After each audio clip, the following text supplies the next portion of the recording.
मेरे भाइयों, पिछले चंद जुमों से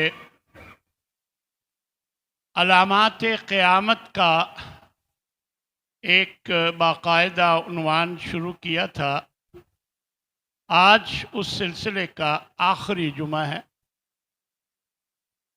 अल्लाह से दुआ है कि अल्लाह हमें ये बातें सुनकर अपनी इस्लाह करने की तौफीक अता फरमाए। ये आया मुबारका जो अभी मैंने आपके सामने पढ़ी है कि वह इन्नहु लइल्मुन लिस्साअह, बेशक वो निशानी है क़यामत की। ये इशारा है हज़रत ईसा अलैहिस्सलाम की तरफ कि हज़रत ईसा क़यामत की निशानी है। फ़ला तमतरुन्न बिहा, तो तुम हरगिज़ शक में ना पड़ो इस बारे में। वत्तबिऊन, और मेरी पैरवी करो। हादा सिरातुम मुस्तकीम, यही सीधा रास्ता है। तो गोया ईसा अलैहिस्सलाम का नुज़ूल ये भी क़यामत की निशानियों में से एक निशानी है। क़यामत के करीब हज़रत ईसा अलैहिस्सलाम आसमान से नाज़िल होंगे, हुकूमत करेंगे और 45 साल तक वो हुकूमत करते रहेंगे। नबी करीम सल्लल्लाहु अलैहि वसल्लम ने इरशाद फरमाया, हज़रत अबू हुरैरा रज़ी अल्लाह ताला अन्हु से ये रवायत है, वल्लाही लयंज़िलन्न इब्नु मरियम हकमन आदिलन, अल्लाह की कसम इब्ने मरियम उतरेंगे और वो हाकिम बनेंगे, अदलो इंसाफ करेंगे। और फला यकसरन्न सलीब, सलीब को तोड़ देंगे। वला यक्तुलन्न खिंजीर, और खिंजीर को, सूअर को कत्ल करेंगे। वला यदअन्नल जिज़ियता, जिज़िया को ख़त्म करेंगे। वला यत्रुकन्नल क़िलास फला युसअ अलैहा, जवान ऊँटों को छोड़ देंगे, उनसे काम नहीं लिया जाएगा। वाला तज़हबन्न शहनाउ वत्तबाग़ुज़ वत्तहासुद, कीना, बुग़्ज़ और हसद ख़त्म हो जाएगा। वाला यदउवन्न इलल माल, हज़रत ईसा लोगों को माल की तरफ बुलाएंगे कि आओ मुझसे माल हासिल करो। फला यक़बलुहु अहदुन, कोई भी कबूल करने के लिए तैयार नहीं होगा, क्योंकि लोगों की ज़रूरतें पूरी हो गई होंगी। ईसाइयों का अकीदा है कि ईसा अल्लाह का बेटा है और वो सूली पे चढ़ गए गुनाहों के कफ़ारा के तौर पर, लोगों के गुनाहों के कफ़ारा के तौर पर वो सूली पे चढ़ गए। और उनका अकीदा है कि ईसा अलैहिस्सलाम ने सूअर को हलाल किया था। तो ये सारी बातें हज़रत ईसा अलैहिस्सलाम जब आएंगे तो इसकी तरदीद फरमाएंगे कि मैं अल्लाह का बेटा नहीं हूं और मुझे सूली पर चढ़ाकर नहीं मारा गया, और मैंने खिंजीर को हलाल नहीं किया, बल्कि वो खिंजीर को कत्ल करेंगे। ये दलील है इस बात की कि खिंजीर हराम।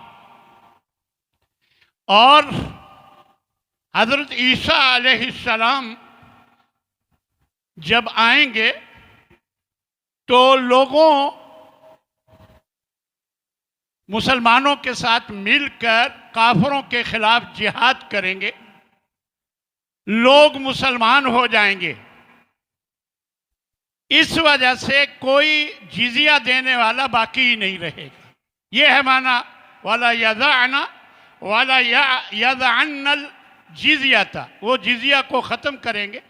यानी जब लोग मुसलमान हो जाएंगे तो जिजिया देकर रहने वाला काफिर कोई नहीं रहेगा।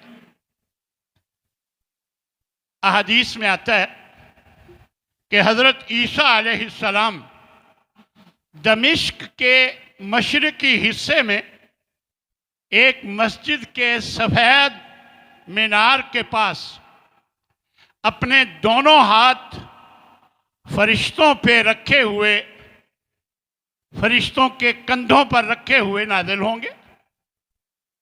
उस वक़्त जमात खड़ी होने वाली होगी और जब नाज़िल होंगे तो उस वक़्त का अमीर ये हज़रत इमाम मेहदी होंगे, जो उनसे कहेंगे कि आइए ताल सल्ली लना, आइए हमें नमाज पढ़ाइए। फ़यक़ूलुल्लाह, तो वो फरमाएंगे नहीं, इन्ना बादकुम अला बादिन उमरा, तुम खुद एक दूसरे पर इमाम हो, एक दूसरे के इमाम हो। तकरीमतल्लाहि हादिहिल उम्मा, ये इस उम्मत को अल्लाह का दिया हुआ एजाज है कि हजरत ईसा उम्मती बनकर आएंगे। ये इस उम्मत को अल्लाह का दिया हुआ एजाज। गोया इमाम मेहदी की इमामत में वो नमाज पढ़ेंगे। फिर रिवायात में आता है कि हज़रत ईसा अलैहिस्सलाम जब आसमान से नाज़िल होंगे तो काफिरों से मुसलसल जिहाद करेंगे, हत्ता के रूए ज़मीन पर कोई भी काफिर बाकी नहीं बचेगा। इसके बाद हज़रत ईसा अलैहिस्सलाम के बारे में नबी सल्लल्लाहु अलैहि वसल्लम का ये फरमान है कि आप शादी भी करेंगे और आपकी औलाद भी होगी। हज़रत अब्दुल्ला बिन उमर रज़ी अल्लाह ताला अन्हु से रवायत, और आप फरमाते हैं सल्लल्लाहु अलैहि वसल्लम कि यंज़िलु ईसा बिन मरियम इलल अर्ज़, ईसा बिन मरियम ज़मीन पर उतरेंगे। फ़यतज़व्वजु, फिर वो शादी करेंगे। वयूलदु लहू, और आपकी औलाद होगी।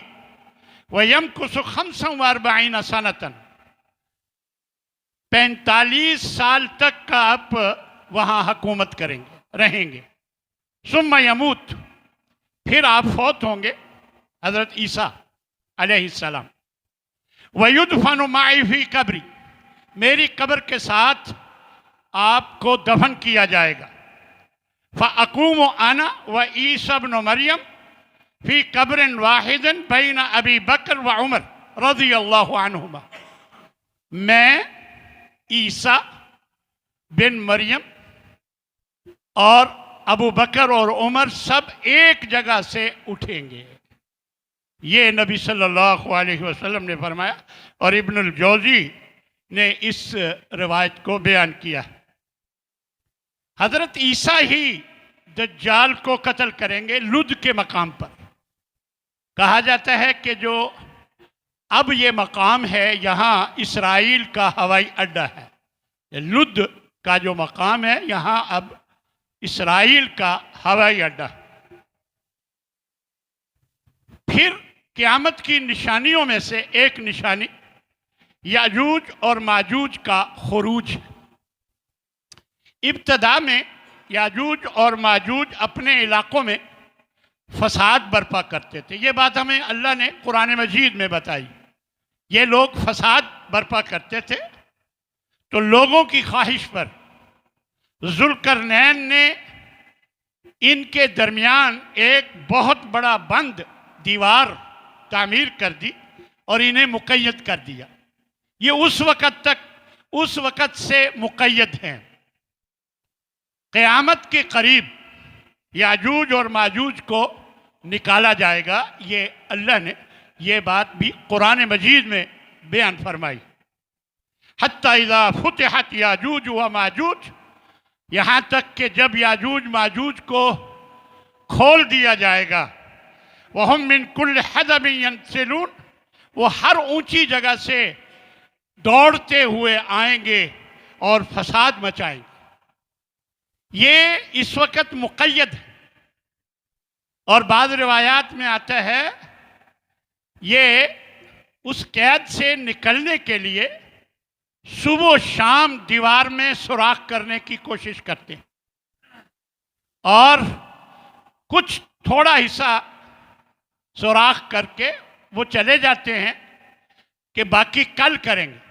जब अगले दिन आते हैं तो वो पहली हालत में वैसे ही होती है दीवार जैसे पहली हालत में। आखिर में एक शाम वो इंशाअल्लाह कहकर कि कल हम आएंगे जाएंगे, तो जब अगले दिन आएंगे तो वो नक़ब लगाने में कामयाब हो जाएंगे। ये सारी बातें मुख्तलिफ रिवायात में नबी सल्लल्लाहु अलैहि वसल्लम से साबित है। याजूज और माजूज के बारे में आप सल्लल्लाहु अलैहि वसल्लम फरमाते हैं कि वो औलाद आदम में से है। ये कोई नई मखलूक अलग मखलूक नहीं है, ये औलाद आदम में से है। अब्दुल्ला बिन आम्र रज़ी अल्लाह ताला अन्हु से रिवायत कि इन आप सल्लल्लाहु अलैहि वसल्लम फरमाते हैं कि इन याजूज व माजूज मिन वलद आदम, या आदम की औलाद में से, वलौ उर्सिलू, अगर इनको छोड़ दिया जाता, लअफ़सदू अलन्नास माइशहुम, तो ये पूरी दुनिया के असबाब ज़िंदगी ये बर्बाद करके रख देते, इसलिए इन्हें कैद कर दिया गया। अहादीस में आता है कि याजूज और माजूज का फितना बहुत तबाहकुन फितना होगा। निकलते ही ये कत्ल गारत करेंगे, खून रेजी करेंगे और रुए ज़मीन पर अपने सिवा किसी को जिंदा नहीं छोड़ेंगे, यानी हर एक को कत्ल कर देंगे। हज़रत ईसा अलैहिस्सलाम अल्लाह के हुक्म से मुसलमानों को लेकर कोहे तूर चले जाएंगे। अल्लाह के हुक्म से मुसलमानों को लेकर कोहे तूर चले जाएंगे और इस दौरान वो बाकी सब लोगों को कत्ल कर देंगे। अहले ज़मीन को कत्ल करने के बाद वो अपने तीर आसमान की तरफ फेंकेंगे, डालेंगे। तीर जो हैं वो खून आलूद होकर जब वापस आएंगे तो ये कहेंगे, लो हमने दुनिया की ज़मीनी मखलूक को ख़त्म करने के बाद अब हमने आसमानी मखलूक को भी कत्ल कर दिया। ये कहेंगे। याजूज और माजूज की जो तादाद है वो इस कदर ज़्यादा होगी कि उनकी निस्फ तादाद बहरा तबरिया, जो शाम के सरहदी इलाके में एक बहुत बड़ी झील है, आधी तादाद उसका सारा पानी पी जाए, यानी इतनी बड़ी तादाद में ये होंगे। हज़रत ईसा अलैहिस्सलाम और हज़रत ईसा अलैहिस्सलाम के जो साथी मुसलमान होंगे, उनकी दुआ के नतीजे में अल्लाह ताला इनकी गर्दनों में एक ऐसा कीड़ा पैदा कर देगा कि जिससे वो सारे के सारे यकदम मर जाएंगे। और फिर क्या होगा, जमीन पर उनकी लाशें बिखरी पड़ी होंगी, एक बालिश्त भी जगह नहीं होगी जो कोई खाली रह गई हो, यानी इतनी तादाद में उनकी लाशें बिखरी पड़ी होंगी। और रिवायात में आता है कि ज़मीन में बदबू और सड़ांध हो रही होगी। फिर अल्लाह ताला ऐसे परिंदे भेजेगा कि जिनकी गर्दनें ऊंटों की तरह होंगी, वो इन्हें उठाकर जहां अल्लाह को मंजूर होगा ले जाएंगे। वो परिंदे इनको उठाकर ले जाएंगे, खा जाएंगे। इस तरह फिर अल्लाह बारिश बरसाएगा और जगह पाक साफ और बिल्कुल दुरुस्त हो जाएगी। इसके बाद क़यामत की निशानियों में से एक निशानी ये भी है कि एक पाकीज़ा हवा चलेगी। पाकीज़ा हवा चलेगी। हज़रत आयशा रज़ी अल्लाह ताला अन्हा फरमाती हैं कि मैंने नबी सल्लल्लाहु अलैहि वसल्लम को ये फरमाते सुना कि सुम्मा यबअसुल्लाहु रिहन तय्यबन, फिर अल्लाह एक पाकीज़ा हवा भेजेगा। फतूफ़िया कुल्लु मन फी क़ल्बिही मिस्क़ाल हब्बतिन मिन खरदलिन मिन ईमान, जिसके दिल में एक ज़र्रा के बराबर भी ईमान होगा वो फौत हो जाएगा। उस पाकीज़ा हवा के नतीजे में हर अहले ईमान फौत हो जाएगा। फ़यब का मन ला खैर फी, और फिर वही बाकी रहेंगे जिनमें कोई खैर नहीं होगी। और उसके बाद फ़यरजिऊन इला दीन आबाइहिम, फिर मोमिन तो सारे फौत हो जाएंगे और ये अपने दीन, अपने बाप दादा के दीन पर लौट आएंगे, यानी बुतों की पूजा करने शुरू कर देंगे, शिर्क करना शुरू कर देंगे, अपने बाप दादा के दीन की तरफ लौट आएंगे। अहले ईमान की वफात के बाद बदतरीन लोग बाकी रह जाएंगे और इन्हीं पर क़यामत आएगी। इन्हीं बदतरीन लोगों पर क़यामत आएगी।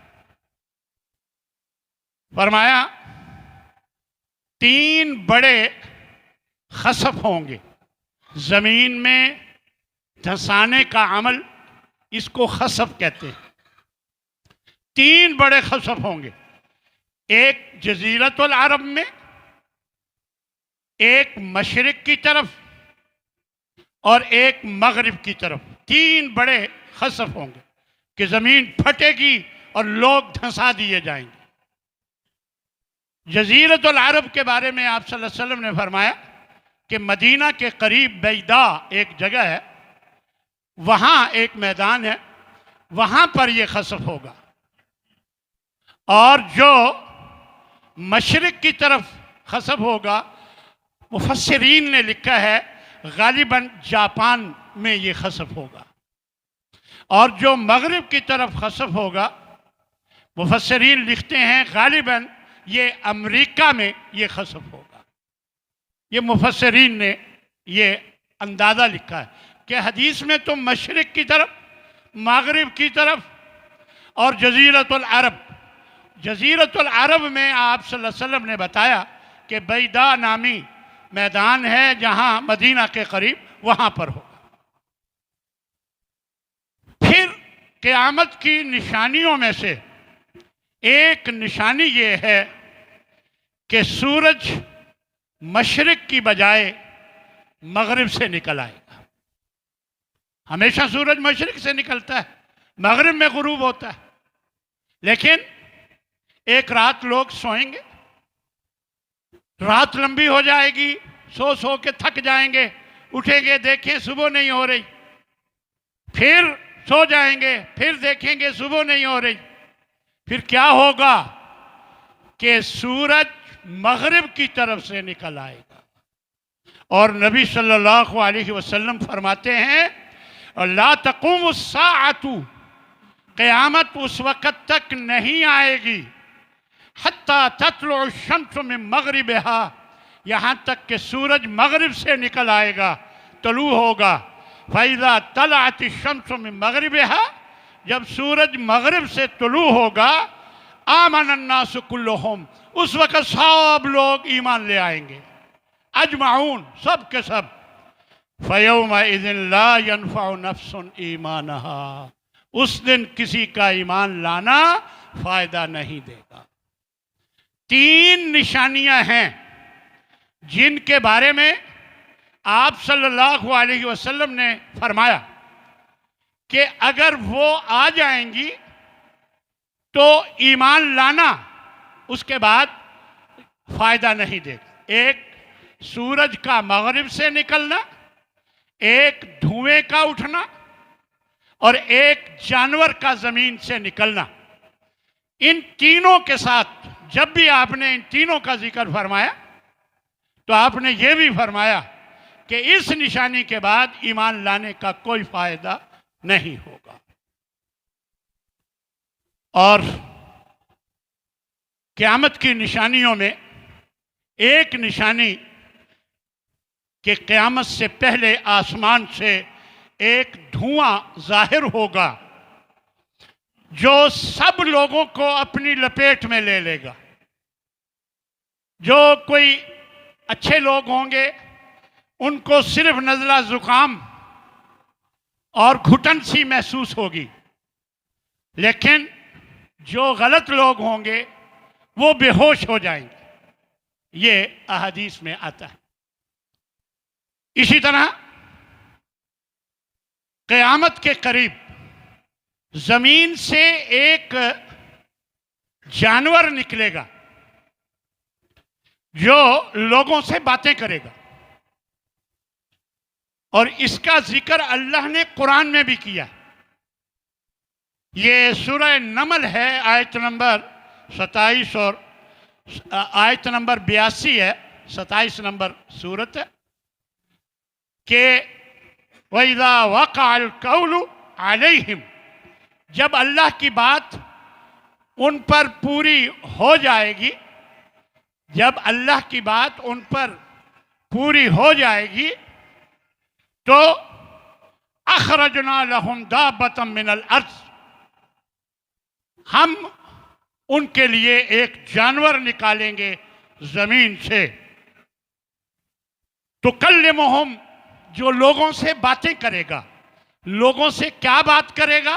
ये अल्लाह ने फरमाया, कहेगा अन्नन्नास कानू बिआयातिना ला युकिनून, कि फलां फलां लोग हमारी आयतों पर यकीन नहीं रखते थे, यानी हमारी बात नहीं मानते थे। ये जुमला बोलकर लोगों को कहेगा ये जानवर। ये बात नबी करीम सल्लल्लाहु अलैहि वसल्लम ने बयान फरमाई। इसी तरह आप सल्लल्लाहु अलैहि वसल्लम फरमाते हैं कि मक्का और मदीना दोनों वीरान हो जाएंगे।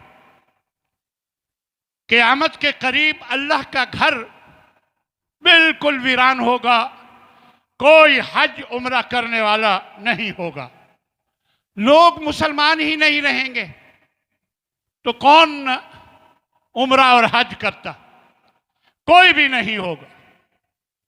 और फरमाया छोटी पीढ़ियों वाला एक हबशी, ये हदीस के अल्फाज हैं, छोटी पीढ़ियों वाला एक हबशी बैतुल्लाह शरीफ को गिराएगा। और दूसरी हदीस में आता है बैतुल्लाह शरीफ को आग लगा दी जाएगी। इसी तरह लोग मदीना छोड़कर अपनी आरामदेह जगहों में रिहाइश इख्तियार कर लेंगे और मदीना को बेआबाद कर देंगे, बेआबाद हो जाएगा। और एक रवायत में आता है क़यामत के करीब मदीना में वहशी जानवर और दरिंदे मदीना का मस्कन बन जाएंगे, यानी मदीना का मस्कन वहशी जानवर और दरिंदे होंगे। मेरे भाइयों, अल्लाह से डरते हुए हमें इन बातों पर हैरान नहीं होना चाहिए। ये वो बातें हैं जो नबी सल्लल्लाहु अलैहि वसल्लम ने बताई। वमा यंतिकु अनिल हवा इन हुआ इल्ला वहयुन यूहा, नबी अपनी तरफ से कोई बात नहीं बयान फरमाते, जो अल्लाह की तरफ से आपको वही होती है आप वही बात बयान फरमाते। लिहाजा हमें अपनी इस्लाह करनी चाहिए। सबसे आखिरी अलामत, और वो है आग का निकलना। अहदीस में आता है हज़रमौत, ये यमन का दारुल हुकूमत है। हज़रमौत जगह का नाम है, वहाँ से यमन से आग निकलेगी जो तमाम लोगों को हाँक कर मुल्क शाम की तरफ ले जाए। आग जो निकलेगी लोग उससे डर कर भागेंगे और फिर वो घेरा डालकर सब लोगों को हाँक कर शाम की तरफ ले जाए। और वो शाम का मैदान ही मैदान महशर होगा, हशर का मैदान वही होगा। वहाँ लोगों को आग इकट्ठा करके पहुंचा देंगे। फिर वहाँ पर ही महशर का सारा सिस्टम, अल्लाह तबारक व तआला का जितना भी मामलात हैं वो अल्लाह वहाँ करे, शाम के इलाका में। हदीस में आप सल्लल्लाहु अलैहि वसल्लम इरशाद फरमाते हैं, ला तक़ूमु साअतु इल्ला अला शरारिन नास। क़यामत जब भी आएगी बुरे लोगों पर आएगी, अच्छे नेक लोग ख़त्म हो जाएंगे, बाकी नहीं बचेंगे। जैसे मैंने बताया कि जब वो पाकीज़ा हवा चलेगी तो जिनके दिलों में राई के बराबर भी ईमान होगा अल्लाह उन्हें फौत कर देगा और सिर्फ बुरे लोग, गलत लोग बाकी रह जाएंगे और क़यामत उन्हीं पर आएगी। और फरमाया क़यामत के करीब ईसाइयों की तादाद बाकी मज़ाहिब से ज़्यादा होगी। क़यामत के करीब ईसाइयों की तादाद बाकी मज़ाहिब से ज़्यादा होगी। और एक रवायत में यह भी आता है कि क़यामत के करीब अल्लाह का नाम लेने वाला कोई नहीं बचेगा, एक भी अल्लाह का नाम लेने वाला नहीं होगा। और एक रवायत में आप सल्लल्लाहु अलैहि वसल्लम ने यह भी फरमाया कि क़यामत के करीब लोग जानवरों की तरह सरे राह जिना करेंगे, रास्तों में जिना करेंगे। सबसे अच्छा इंसान वो होगा जो जानी को नसीहत करेगा कि दीवार के पीछे चले जा, यानी सबसे अच्छा इंसान वो होगा। ये सूरत हाल होगी और क़यामत आ जाएगी।